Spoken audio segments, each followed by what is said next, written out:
When I think of the Enlightenment, I think of the Renaissance, a rediscovery of ancient philosophy, ancient Roman and Greek philosophy. When I think of the Renaissance, I think of the golden age of Islam. For 300 years, Baghdad was the intellectual capital of the world. They considered books more valuable than gold, and they took books from all over and they made copies. They preserved a lot of knowledge which would otherwise been lost. I think about the ancient Greeks. I think about the pre-Socratics and their big conversion from a philosophical perspective, going from supernatural explanations for phenomenon to natural explanations. I think of the big three: Socrates, Plato, Aristotle.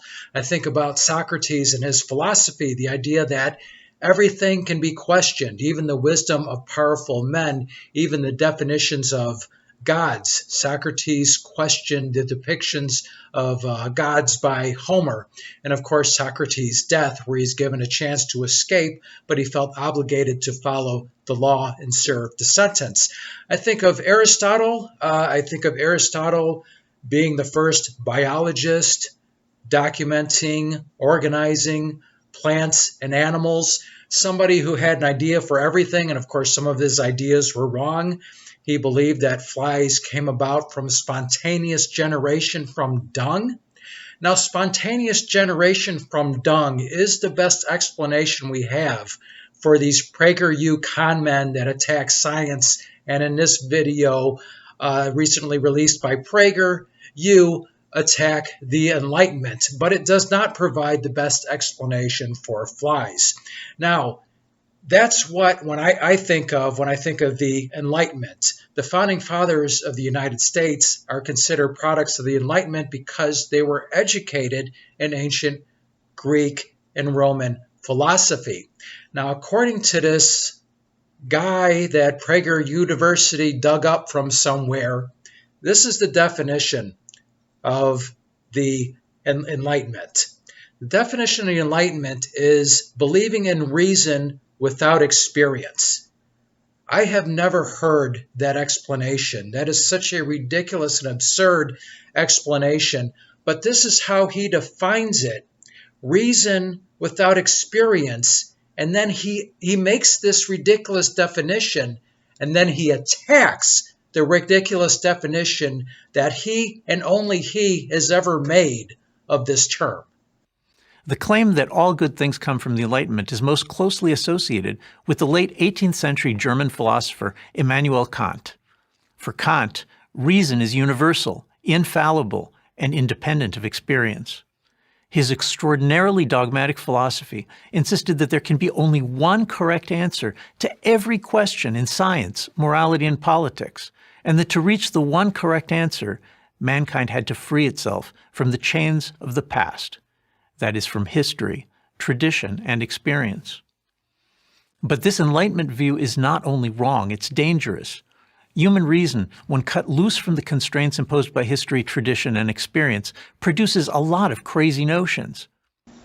So there you have it. The Enlightenment is the belief in reason without experience. Have you heard anything more absurd or ridiculous? Now, why is PragerU promoting this nonsense? Well, apparently the Enlightenment is a leftist diabolical plot to get people to think not all great things in Western civilization came about from Judeo-Christian perspective. Heaven forbid we tell the truth about the ancient Greeks who worship Zeus, came before Jesus, and never even heard of the Torah. We must eliminate that kind of truth and history completely and just talk about the contributions of Bible believers, Christians and Jews. Now, obviously, without a doubt, there have been tremendous contributions to Western civilization by Christians and Jews, without a doubt. But why don't we tell the truth and include all the sources, including the ancient Greeks, the first democracy, Athens, the ancient Romans, the first republic before they adopted Christianity as their state religion? What is wrong with doing that?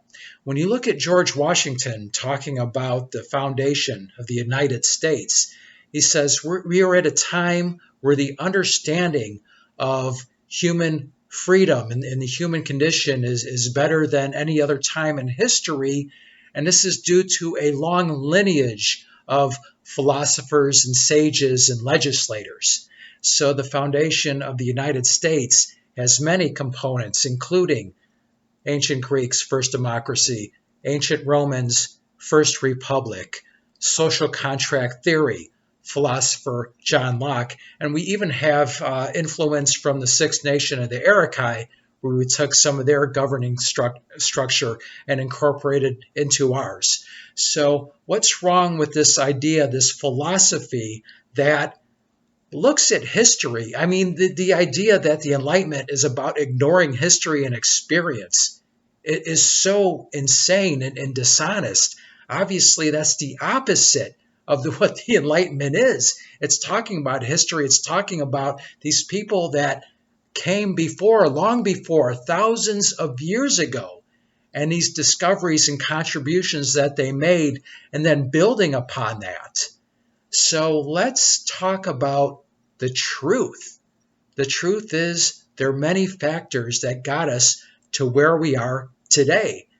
And when you look at certain situations going on in this country and around the world, some of those ancient beliefs, such as everything can be questioned and debate and argumentation, we need to revitalize these beliefs. I'm a big believer in argumentation, a big believer in debate. When you look at our court systems, it's the Socratic method combined with the scientific method, cross-examination with forensic evidence. That's the best method we have to determine innocent or guilt when lives are at stake. So to dismiss the Enlightenment, to ignore the fact of all these contributions of ancient people, to dismiss the Enlightenment as the belief of reason without history, because the way he's interpreting, I don't know if he's right or wrong about Immanuel Kant, but who cares if Kant actually believed this way? That doesn't mean that's what the definition of the Enlightenment is. Absolutely absurd. So, PragerU, boy, they just got to keep pushing. Everything's Judeo-Christian. The entire United States of America is Judeo-Christian. Never mind that the Constitution has nothing to do with the Bible. Never mind that freedom of religion is actually the First Amendment in the Constitution is the opposite of the First Commandment in the Bible. You shall have no other religion, no other God than the God of Abraham. But ignore all that. Ignore the contributions of people before Christianity that never heard of the Torah.